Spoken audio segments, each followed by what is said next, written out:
Kita saling menyalahkan satu sama lain, termasuk menyalahkan ada khilafah. Negara mau dibawa kepada negara khilafah.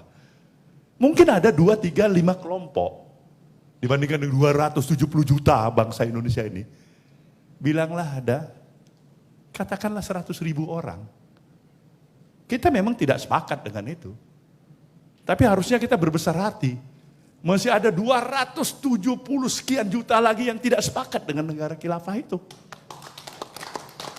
Jadi jangan dibalik. Jangan seakan-akan kita semuanya sudah jadi khilafah. Karena ada provokasi yang seperti itu. Pikiran-pikiran ini juga penting. Saya harus membuka wawasan pikiran ini. Kita takut pikiran-pikiran radikalisme, benar. Tapi jangan itu mematikan semua idealisme kita. Untuk membangun bangsa dan negeri ini.